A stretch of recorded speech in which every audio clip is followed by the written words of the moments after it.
The air carries smoke, not the thick, choking smoke of catastrophe, but the layered, persistent smoke of a city fully alive, charcoal burning in 1,000 braziers, bread baking in stone ovens along narrow lanes, incense drifting from open church doors into the salt-edged wind coming off the Bosphorus. You are standing inside Constantinople in the spring of 1453, and the city breathes around you with the weight of 11 centuries pressing into every stone beneath your feet. The walls rise behind you, massive, double-layered, ancient, their limestone faces worn but unbroken, stretching nearly 14 miles around the perimeter of a city that has survived sieges, plagues, emperors, and the collapse of the Western world it once anchored. Inside those walls, roughly 50,000 people move through their mourning. Fishermen drag nets along the Golden Horn. Merchants unlock iron-banded doors on the Mies, the great central avenue that bisects the city from gate to palace. Orthodox priests climb worn steps toward domed sanctuaries that have held continuous worship for 1,000 years. But outside the walls, something has changed. The camps stretch for miles. The Ottoman army of Mehmed II has encircled the city for nearly 7 weeks. The bombardment has already begun. Constantinople is still standing. For now, it still belongs to itself. What you are witnessing has been reconstructed from an extraordinary convergence of historical evidence. Byzantine administrative records, Ottoman campaign, chronicles the eyewitness accounts of Venetian merchants and Genoese soldiers trapped inside the city during the siege. Detailed archaeological surveys of surviving structures and some of the most precise cartographic records produced anywhere in the medieval world. All of it has been layered together, cross-referenced, and rendered into the reconstruction you are now moving through. The walls you see match surviving measurements. The street widths reflect Byzantine urban surveys. The market positions align with tax records that cataloged commercial districts by commodity and guild. The population density, the architectural layering of Roman foundations beneath Byzantine construction, the positioning of cisterns and aqueducts, none of it is invented. All of it is sourced. This is not a dramatization. It is a disciplined reconstruction of a city at a precise and unrepeatable moment in history. You are stepping inside the last full day of the Byzantine Empire. Later, we will return to those same coordinates in the present. The distance between then and now will tell its own story. Constantinople occupies one of the most strategically commanded positions in the known world. To understand the city, you must first understand its shape. It sits on a triangular peninsula, its 3 sides defined by water on 2 flanks and land on the 3rd. To the south runs the Sea of Marmara, wide and cold, connecting the city westward toward the Mediterranean and eastward toward the Black Sea. To the north lies the Golden Horn, a narrow natural inlet curving inward like a protected harbor, sheltering the city's commercial waterfront from open water storms and providing one of the finest anchorages in the entire Eastern world. To the west, where land connects the peninsula to the broader European continent, the great Theodosian Walls seal the city completely. Inside that triangle, the city rises and falls across 7 distinct hills, a deliberate echo of Rome's own legendary topography. The Imperial Quarter occupies the easternmost point of the peninsula, where the land narrows toward the confluence of the Bosphorus and the Sea of Marmara. From there, the Great Mies Avenue drives westward through the heart of the city, threading through open forums, past market districts, through residential quarters of descending wealth, until it reaches the land walls at the western edge. Your journey today will follow that axis, moving from the waterfront inward, climbing through layers of commerce, faith, labor, and finally the places the city would prefer you did not see. You descend toward the Golden Horn and the waterfront opens before you in full operational force. This is the commercial gateway of Constantinople, and in the spring of 1453 it remains, despite the siege encircling the landward walls, a place of extraordinary density and movement. The chain that normally stretches across the mouth of the Golden Horn to control maritime access has been raised. The Byzantine fleet, small and aging, sits anchored close to the northern shore. Genoese vessels from the colony of Galata across the water move cautiously, their captains navigating the impossible calculation of neutrality during a siege that has already made neutrality a fiction. Along the southern shore of the Golden Horn, the docks extend in both directions as far as your sight carries. Timber piers reach into the water, their planking worn smooth by decades of cargo and foot traffic. Sacks of grain from Thrace, bolts of silk from Anatolian traders. Amphorae of olive oil, barrels of salted fish, raw wool compressed into bales the height of a standing man. All of it moves through this waterfront in a continuous chain of labor that the siege has slowed but not yet stopped. The workers who carry these loads are not merchants. They are hired laborers, many of them recent migrants from the Anatolian interior, others descended from families who have worked these docks across generations.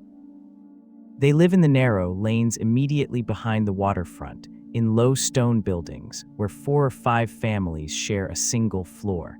The wealth arriving on these docks belongs to someone else entirely. You move inland from the waterfront and the city changes register immediately. The Mies receives you, the great central avenue of Constantinople, and it announces itself with the quiet authority of a street that has carried imperial processions, commercial caravans, and religious festivals for 1,000 uninterrupted years. The paving stones are wide and flat, worn to a pale smoothness by centuries of foot traffic and cart wheels. Colonnaded porticos line both sides, their stone columns supporting covered walkways where merchants display goods and conduct transactions in half a dozen languages simultaneously. The forums open along the Mies at measured intervals, each one a remnant of the city's Roman architectural inheritance. The Forum of Constantine, anchored by its tall porphyry column bearing the founder's image at its summit, serves as the commercial and civic heart of the city. Around its perimeter, the guild structures of the Byzantine trade system operate in their designated positions, money changers occupying fixed stalls on the eastern side, textile merchants clustered along the north, spice traders positioned nearest the road leading toward the harbor. The buildings pressing close around the forum rise 3 and 4 stories, their upper floors serving as both residence and storage for the merchant families who control the commercial life of this district. The wealth here is visible, restrained, and old. It does not announce itself through excess. It announces itself through permanence, through the thickness of walls, the quality of carved lintels, the private courtyards glimpsed through iron gates that close quietly and completely against the street outside. Beneath this composed prosperity, the treasury of the empire holds almost nothing. Constantinople does not survive on commerce alone. It survives on water. The infrastructure system that underlies this entire city is one of the great engineering achievements of the ancient world, and in 1453, it continues to function with a reliability that the empire above it no longer possesses. You are standing above the basilica cistern, though you would not know it from the street. Beneath the paving stones, supported by 336 marble columns arranged in 12 precise rows, an underground reservoir holds enough fresh water to sustain the city through months of siege or drought without interruption. This is not the only cistern. There are dozens across the peninsula, connected by a network of aqueducts that reach northward beyond the land walls, drawing water from sources miles outside the city. The Valens Aqueduct, still standing and still functioning, carries that water across a stone arch bridge visible above the rooftops of the fourth hill. It has carried water continuously since the 4th century. The system shapes everything. The placement of bathhouses, the location of tanneries and dye works near drainage channels, the positioning of hospitals and monastic complexes near reliable water sources. The entire urban logic of Constantinople follows the geometry of its water infrastructure. It is the hidden skeleton of the city. When the Ottoman engineers begin systematically targeting the aqueduct lines during the siege, they are not attacking stone. They are attacking time. You leave the Mies and turn into the residential quarters spreading across the 4th and 5th hills, and the city contracts around you immediately. The streets narrow to the width of 2 people passing with difficulty. The paving stones give way to packed earth and flat stones laid without mortar, uneven beneath your feet, darkened by years of foot traffic and drainage running openly along shallow central channels. The colonnades and forum architecture belong to another world now. This world is built from timber framing, mud brick, and recycled stone pulled from older structures whose original purpose has long been forgotten. The population density here is severe. Extended families occupy single rooms in buildings that lean toward each other across lanes so narrow that the upper floors nearly touch. Laundry hangs between windows on lines strung across the gap. Clay pots sit on exterior sills. The smell of cooking fires mixes with the persistent background odor of animals kept at ground level: goats, chickens, the occasional ox housed in a ground floor enclosure that shares a wall with the family sleeping above it. The people moving through these lanes represent the actual majority of Constantinople's population. Tanners carrying raw hides from the waterfront toward the workshops clustered near the northern drainage channels. Women filling ceramic vessels at neighborhood cistern outlets built into the base of larger public structures. Children navigating the lanes at speed, fluent in a geography that visitors find incomprehensible. Greek, Armenian, Jewish, and Slavic communities occupy distinct but overlapping neighborhoods, their boundaries understood by everyone who lives within them and invisible to everyone who does not. The siege is present here too, but differently. Food prices have tripled in 7 weeks. The grain stored in private warehouses near the harbor is not moving toward these streets. You climb toward the first hill, and the Hagia Sophia receives you before you reach it. Its presence is not announced by a single moment of visual revelation. It accumulates, the dome appearing first above the roofline of lower structures, growing larger as you approach, until you are standing in the open precinct before its western entrance, and the full scale of the building reorganizes your understanding of what human construction is capable of producing. It was built in 5 years during the 6th century under the Emperor Justinian, and nothing constructed since has surpassed it within the borders of the Byzantine world. The dome rises 55 meters above the marble floor. Its base is pierced by 40 windows arranged in a continuous ring, and on clear mornings, the light entering through those windows gives the dome the appearance of floating entirely free of the structure supporting it. Byzantine theologians described this effect as deliberate, the dome representing heaven, suspended above the earth by divine rather than architectural logic. This morning, a liturgy is in progress. The congregation is smaller than it once was. Constantinople's population has contracted dramatically over the past century through plague, economic decline, and emigration. But the ritual continues without interruption, observed by people who understand, with a clarity that does not require discussion, that they may be among the last to observe it here. There are layers of this city that do not appear in the official chronicles, and you must move deliberately to find them. Leave the processional routes and the forum districts. Move instead toward the western quarters, where the land slopes unevenly toward the land walls, and the density of the built environment begins to thin into something closer to abandonment than neighborhood. Large sections of the 5th and 6th hills, inside a city whose walls were built to contain a population of 400,000, now hold almost nothing. Collapsed structures have not been cleared. Vacant lots where entire districts once stood have returned to rough vegetation. Constantinople in 1453 is a city wearing walls designed for a population it has not possessed for more than a century.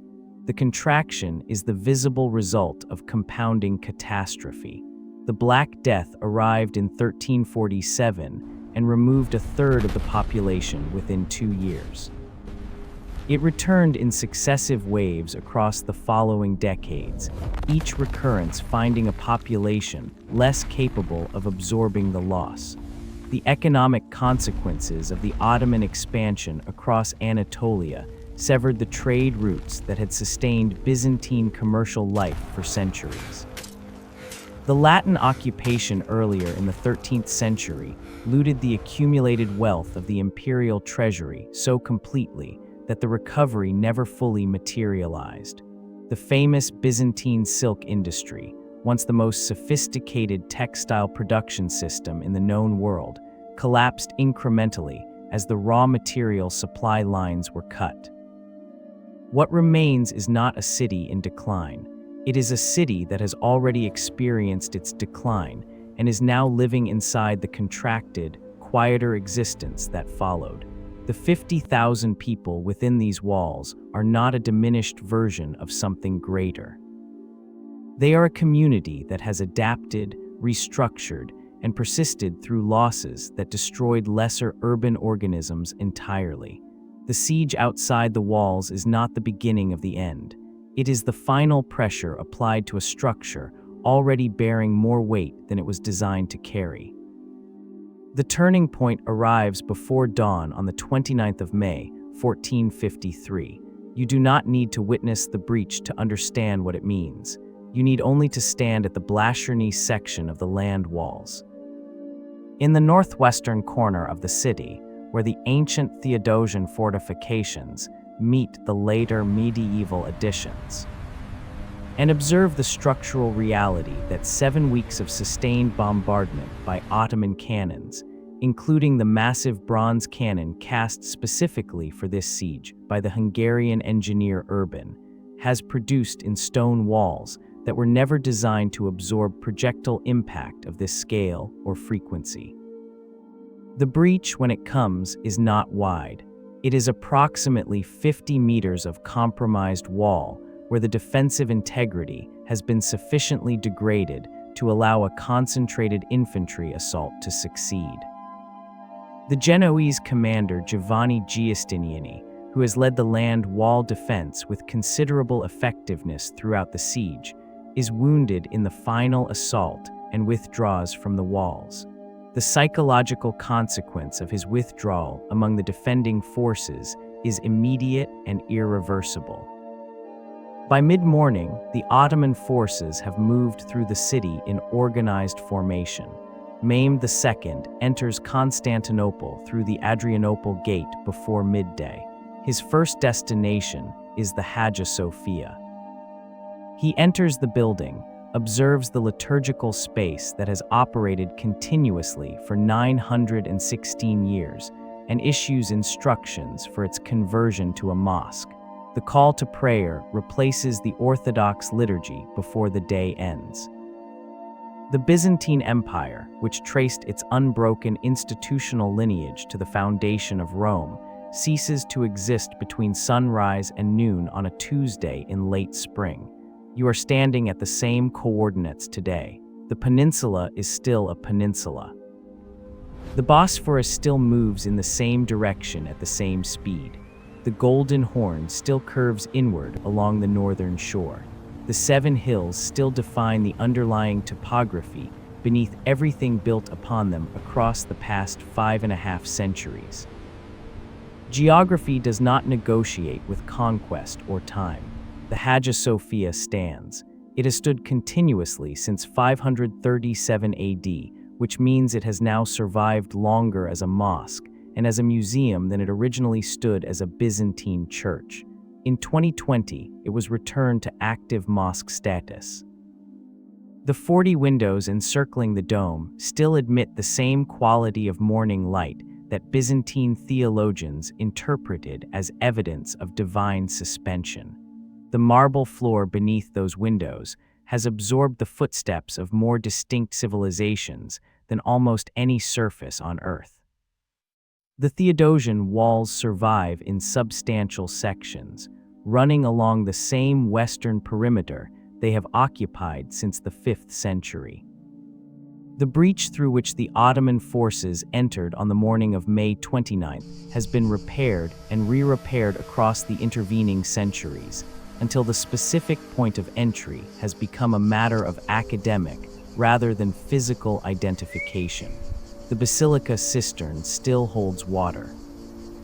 It receives visitors now rather than supplying an empire, but its columns stand in the same positions, in the same rows, carrying the same vaulted ceiling they carried when the city above them was the most sophisticated urban organism in the known world. The Mise is now called Divinialu. It still runs in the same direction. Every city carries its own argument about time. Constantinople's argument is older and more complex than most. It says that civilization is not a straight line moving confidently forward. It is a layered accumulation of choices, pressures, adaptations, and losses, each generation inheriting a version of something it did not build and will not fully control. What you have walked through today was not a monument to failure. It was a demonstration of extraordinary persistence. A city that held its form, its faith, and its daily human texture across 11 centuries of continuous pressure deserves something more precise than the word fallen. It deserves to be seen, clearly, completely, as it actually was. Our next reconstruction begins in another city, at another unrepeatable moment.